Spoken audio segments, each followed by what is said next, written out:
Greetings and welcome to CRT Gaming Podcast, episode number 37, Dragon's Lair. Dragon's Lair, a fantasy adventure where you become a valiant knight on a quest to rescue the fair princess from the clutches of an evil dragon. You control the actions of a daring adventurer finding his way through the castle of a dark wizard who has enchanted it with treacherous monsters and obstacles. In the mysterious caverns below the castle, your odyssey continues against the awesome forces that oppose your efforts to reach the Dragon's Lair. Lead on, adventurer. Your quest awaits. This is well played. This is Jones, and with me are my buddies Gohan and Dazpick. Mr. Dazpick, did you encounter treacherous monsters and obstacles? I did.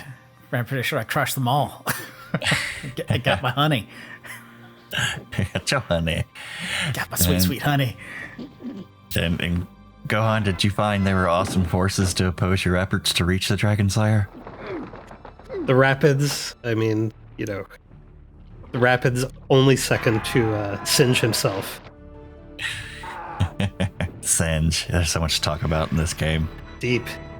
This is one thing I've kind of enjoyed about this is kind of like each set of games we do. I try to set some guidelines, and then which gives lots of options of things to choose from. I went with the type of on rails game, and this game is essentially the textbook of what on rails is, and it didn't even cross my mind. None of these games. So when you mentioned this, I was genuinely surprised and pleasantly surprised because I love this game. But this was your choice, Gohan.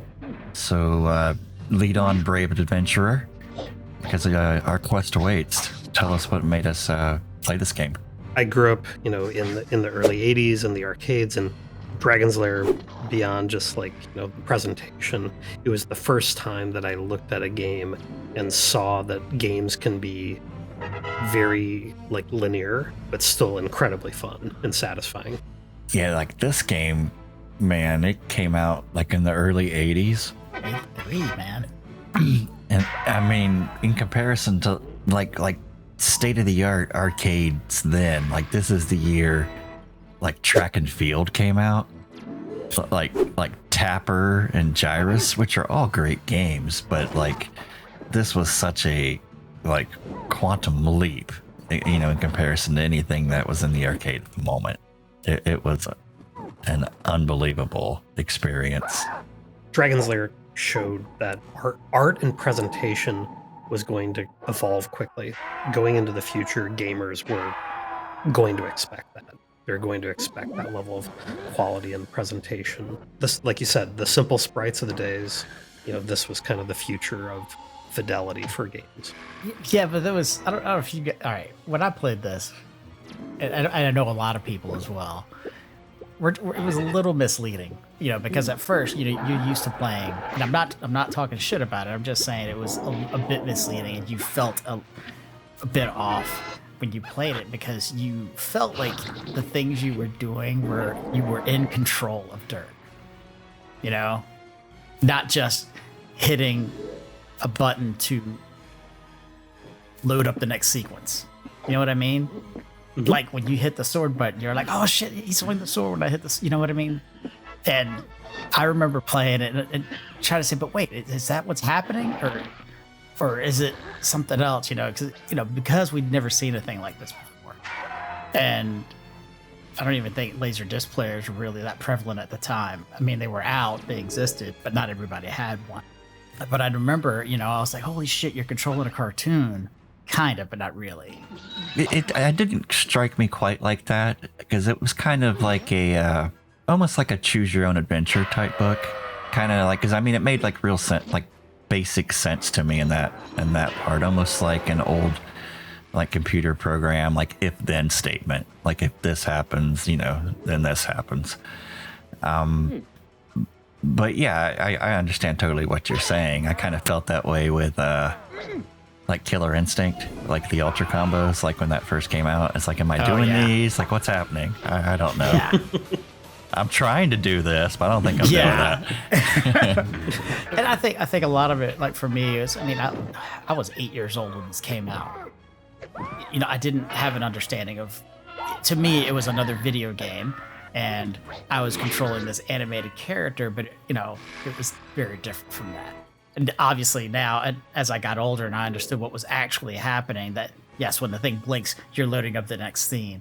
It doesn't take anything away from the games. It was still freaking mind-blowing. And, there was a lot of games that tried to do what Dragon's Lair did, but I think Dragon's Lair did it the best. Definitely not the hologram, which we can't show because there's no freaking way to show that game. Time Traveler. Yeah, Time Traveler. Old country bumpkin traveling through time. Oh, And it looked like Garth Brooks. Which that was made by the Bluth Studios as well. Like that made Dragon's Lair. Oh, really? Yeah, unbelievably. But yeah, I did not know that. I think the Bluth Group, I think is what they are called. But yeah, I did some work. But this is by Dragon's Lair, out of all the laserdisc games, is by far the cream of the crop. It's the most polished. It's amazing looking. It sounds amazing. Animation's just awesome. Artwork's awesome. Yeah, you could definitely tell. He used to work at Disney. I mean, granted, this is doing his own thing, but the level of quality is Disney-esque quality, which they did the Secret of Nim.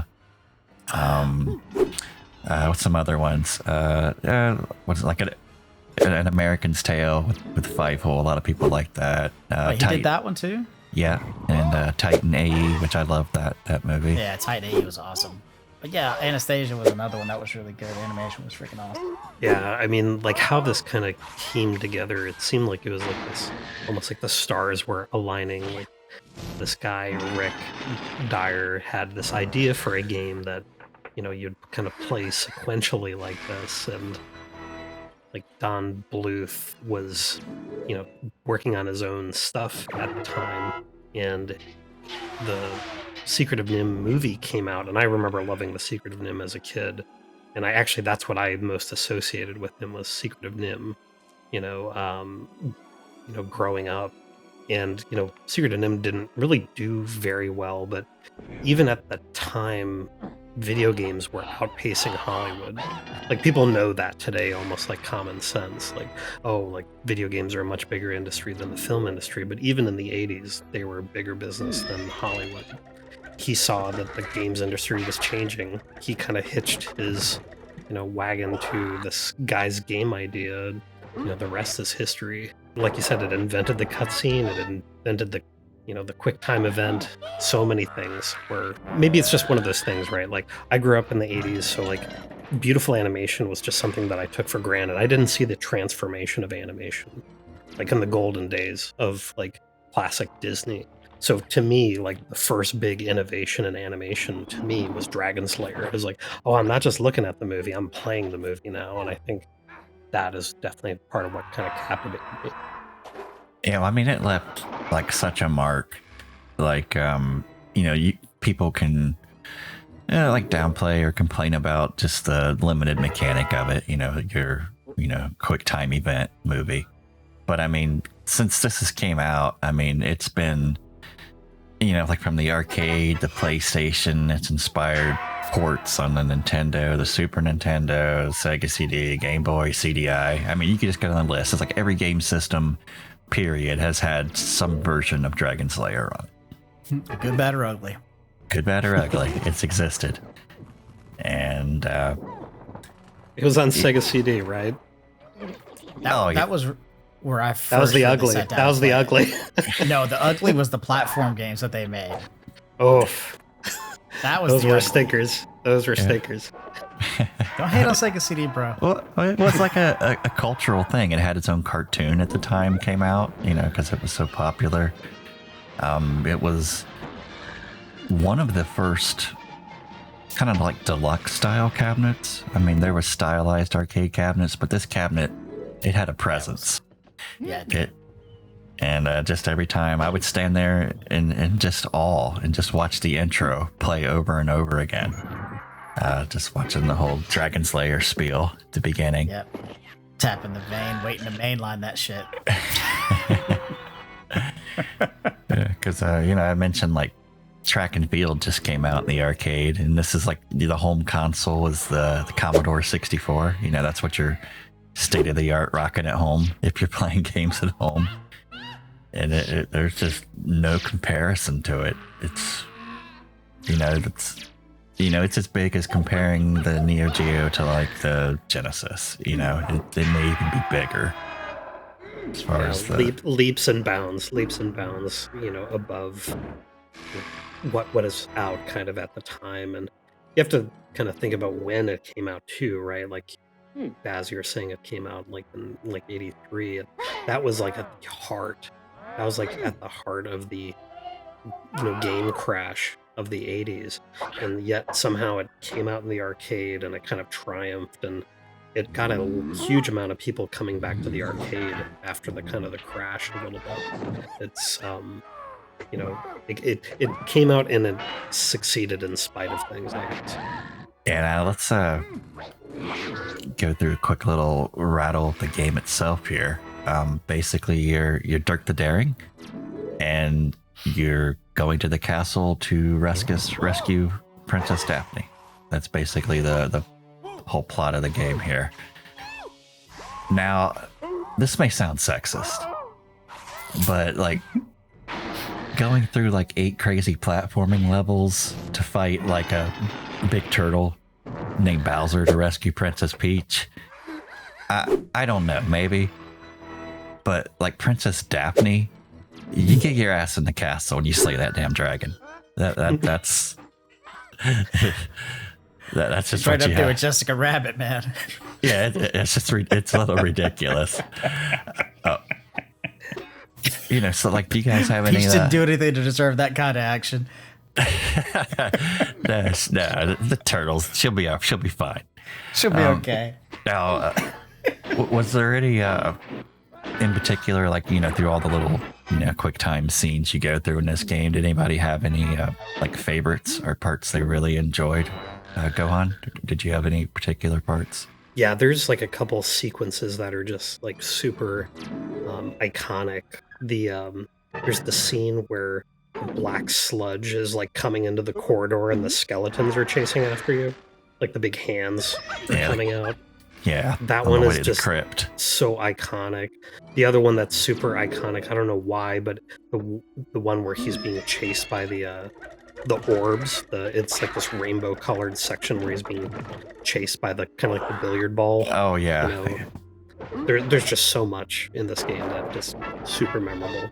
Yeah, I love that crypt scene that you mentioned. That's one of my favorites. I remember in the arcade, like I only got like so much money was allowed to me in the arcade. So like I would spend a lot of time. I would spend more time watching other people play this than actually getting to play it in the arcade, because I had reached the Lizard King, and like the Lizard King had like a maybe $10 to $20 barrier in order to figure out how to get past him. So I would watch people, it's like, oh, it's the Lizard King, gotta watch what he's doing. But yeah, so the Lizard King was a big fan of that one. There's just tons of them. I mean, it's the whole game itself's pretty memorable. The Black Knight, the whirlpools, etc. Flying horse. Oh, the flying horse! Like the sound where its like little antenna turns on. That used to just give me anxiety in the arcade, because that sequence was always just like punishingly, difficult. The platform punishes me to this day. I can just falling. Really?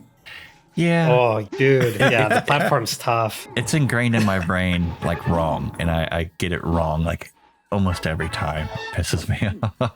The flaming ropes, I think that is the one for me. That is the one, like, just anxiety-inducing section from back in the day, because you had to be really accurate. The only part that really stressed me out, there was two. It was the lightning floor with that knight. The Black Knight. Yeah, that part stressed me out because the movements were delayed to where what you thought you needed to do, you needed to do later than you actually had to do it. And so it took me, and I played this initially mostly on the Sega CD when it came out on that. So I didn't have to pump quarters in so much. I really just sat down and just barreled through until I memorized everything. And that was the scene that always just knocked me on my ass. And then the last part, against Singe, getting all that perfect. Because you want to watch it all as one sequence. You don't want to screw it up and break it up. And getting that perfect every time was the other one that was really stressful for me. Yeah, to do that with perfect continuity. Yeah. But as far as favorite scenes, like the Lizard King bit was that one. Anything really that involved a lot of swordplay was the stuff that I liked. Anything where you were slicing things in half and that had a little bit of blood, because back then, cartoons weren't really associated with blood. So when one had blood, it was like, oh shit, this is for real, and and this did have blood in it, and it was awesome. And the Sega CD one didn't, though. They actually edited a lot of that shit out, which kind of sucked. Oh, really, they're okay with Mortal Kombat. Yeah, but they did chopping the little goblin in half and it. Dragon's Lair. That's too much. Drives me crazy. I was like, but I remember seeing blood in this. What the hell? And like, when you cut the little vine or snake thing that came down, you slice that. They didn't have the blood in it. I didn't understand it. It didn't make any sense. Yeah, it all leads up to that, the Dragon's Lair. Like when you actually get to the lair, the floor gold, and Singe.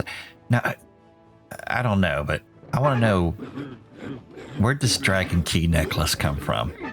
Like, because have you seen his hands? Have you seen his hands? He's not tying them on. How to tie that on? There's no freaking way. She tied it on. She put it there. She probably had a thing going on with the dragon, and she was just hanging out in the little crystal ball. The dragon was an innocent bystander. She probably had some weird thing going on, and then she's like, "Oh yeah, I'm totally gonna play Dirk against the dragon. I'm done with the dragon for now. I'm just gonna take his gold." Yeah, she's gold digger. Gold digger, man. That's probably totally what happened. Yeah, that was what I read between the lines. She's a gold digger, man. She's just cold, because there's no way he tied that necklace. No way. It's impossible. It doesn't add up. Nope. It doesn't add up. I'm not buying that, Don Bluth. I'm not buying it. I'm not buying that bill of goods. Yeah, that sequence is just so awesome. I mean, like when you would do it perfectly, back in the day, it was kind of like a thing of beauty, because it did lead up to that moment. Is one of the few times where it's just like the game kind of got even more high stakes and cooler. It was a crowd pleaser, man. When you start getting that deep into the game, there was a freaking crowd. People would spectate big time. And cheering. Yeah. People would cheer. Announcements that he's at the dragon, like in the arcade. Oh, you're over there, watch. It was like Street Fighter level crowds surrounded around the one sweaty guy, because he is sweating because he's stressed out as hell from pumping quarters in and hopefully not having to screw up the ending when he's got 50 people watching him. Yeah, that shit was intense, man. I think it was the first time I remember seeing in an arcade, the big sign that said new game. It was the first time that I ever saw a sign like that over a game. It was over Dragon's Lair. Trying to call it out, and that just kind of became a commonplace, like little marketing thing after that. I mean, the cabinet really called. I mean, that thing almost had like a spotlight on it. It's a gorgeous cabinet to this day. Beautiful. It was sensory overload. You were seeing something that was Disney quality, and you were hearing something that was Disney quality. I mean, it was attention grabbing. All that, and the game had so much personality to it in the animation, because if you would just play through the game perfectly, start to finish, you can beat the game about 9.5 minutes. But, if you look at all the footage that is available for every animation where you're killed at, or basically where you're killed, Yeah, there's a lot of deaths. Yeah, there ends up being about 22 minutes of footage on the actual Laserdisc.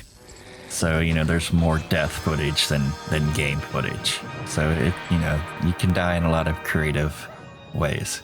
So, yeah, I mean, there's like 3 or 4 mistakes in every room that you can make, Yeah, it usually sucked, but it's entertaining to watch yourself die. Yeah, during this, this week when we were watching Daz play, we were laughing out loud when, a custom animation would play of him, Dirt getting punished.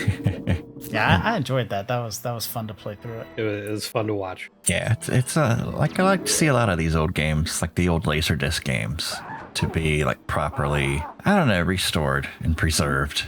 Because they're, they're from an era where, like they're deteriorating, like finding like Laserdisc of Dragon Slayer itself now are very expensive because they get like the CD Laserdisc medium gets like this thing called bit rot where the data is no longer retrievable off the disc. So they're slowly, so they're slowly disappearing. Jesus. Yeah, I was reading something about this, which was like kind of eye-opening. Apparently was at the time very early emerging technology. The first run of the Dragon's Lair Pioneer like laser discs or whatever that were in the system only were rated for 600 hours of operation time. 600. And they were breaking so frequently that it actually forced them to kind of put time into trying to solving this, and it went from 600 hours up to 50,000 hours in terms of operating time. Like, I think that's like a pretty staggering figure. People were so hungry that they were just, I mean, 600 hours in an arcade, that's actually, that's not a long time. If you're, if the arcade's open for 12 hours a day or whatever, that adds up after time. Yeah, I thought that was a pretty amazing figure that they had, got optical tech, working so much better just, because of those. I mean, those mechanical parts, especially way back then, I believe it really had to suck. Yeah. You don't think about that shit today. Take everything for granted now. Yeah, it's also easy. Playing Dragon Slayer on your phone. Yeah. Well, I mean, the Steam version looks amazing. I was like really surprised how good it looked. Yeah, this is one of the few games that's gone through every couple years. There'll be like a touch up of it just for like the digital releases. So, it is, but like I said, it's changed over the years a little bit. They've censored it here and there. And I'm salty about that still. Like I said, this one in Space Ace is their other big title, by Bluth, which is a, great game. Didn't that come out on some shitty home system for? I know it was on Sega CD, I think, but wasn't it on the good version? Was on like the Philips CDI or something? I think it was. I'd have to look into that. I don't know. Space Ace is one of those. If that's true, that is sad that the good version of home Space Ace is on the CDI. I'm pretty sure it was on the Philips CDI because I was like, God, this system's such a piece of shit. And I was like, oh wait, but they got Space Ace. Think about it. Yeah, I have to think about it. Yeah, because it was a shit system. Yeah, the Dragon Slayer is always the cream of the crop. And then we were just talking about, before we came on the air here, about the Road Blaster, Road Avenger. And that was, it's another great Laserdisc game, but it was made by the Toei Animation, which did Dragon Ball. So it's, maybe not the Japanese equivalent, but, as far as animation goes, it's up there. So yeah, it's really good. I love that one. That was the other one I played the shit out of on my Sega CD. When I wasn't playing Sewer Shark. Just kidding, I never played that turd. Whoa, wait a minute. I played Sewer Shark. Wait, let me rephrase that. I played it long enough to know I need to turn that piece of shit off and throw that disc away. And Night Trap. God. We need to do a FMV, series on We Sega should play CD. Night Trap. I don't know if you can even give this game a ranking or a rating or whatever. No, I think the glowing praise we've given it has been enough. It's legendary status. Yeah. I mean, it's in a class on its own, man. A league of its own. It's amazing. It cannot is lie, definitely, you know. it is definitely one of. I say this not to sound cheesy, but it is a true work of art that has come out of the gaming industry, and there aren't that many. But this is definitely one of them. With that said, I guess we'll bring season 2 to an end here at CRT Gaming Podcast. Stick around, and we'll be back in June, and we'll launch season 3, Season of the Fist. All of us actually passionately love fighting games. We need to bring that out. So you're saying that we're going to walk the way of the warrior? Cue Rob Zombie music. Yeah. Going forward, down, forward, fierce punch. That's what I'm thinking. Mm-hmm. Yeah. So if you listened this far, we'll see you here shortly. Till then, this is Jones with Gohan and Dazpick, and we are signing out. Until next time. Perfect fight!